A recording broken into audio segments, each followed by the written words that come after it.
Hi అండి. 2 days కష్టపడి కోసిన గోరింతాకు అది డ్రై అవ్వడానికి ఎండడానికి వారం రోజులు అయితే పట్టిందండి. ఇంకా ఆ తర్వాత కానీ ఇది ఇలా నలుపుతుంటే పొడి పొడిగా అయిపోతుంది అనమాట.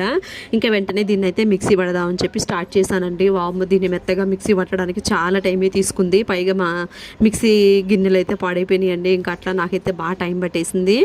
ఇక ఆ తర్వాత మళ్ళీ ఇది బరకగా ఉంది అని చెప్పి దీన్ని జల్లించుకోవడం. అయితే ఫస్ట్ టీ వడపోసి ఏదైతే తీసుకున్నానండి, దాంతో వర్కౌట్ అవ్వలేదు. హ్యాండ్ పెయిన్ వచ్చేస్తుంది నాకు. అసలే గిన్నెలు తోమి బాగా హ్యాండ్ అరిగిపోయినట్లు అనిపిస్తుంది. ఇక ఆ రోజు దీన్ని జల్లించడానికి ఇంకాస్త అరిగిపోయిందేమో నా ఫీలింగ్ వచ్చేసింది.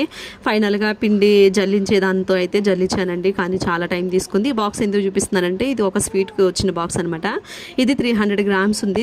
ఇది నిండితే కనుక ఓకే, ఇది 300 గ్రామ్స్ అన్నట్లుగా కొలుద్దామని చెప్పి దాంతో తీసుకుంటే అది నిండిపోయి ఇంకా మిగిలిపోయింది. ఇక వెంటనే బౌల్ అయితే మార్చేసాను. నాకు అర్థమైపోయింది ఇంక ఇది నాకు తెలిసి ఒక 1/2 kg దగ్గరలో ఉండుంటుంది. 400 గ్రామ్స్ 450 గ్రామ్స్ అట్లా ఉండుంటుంది.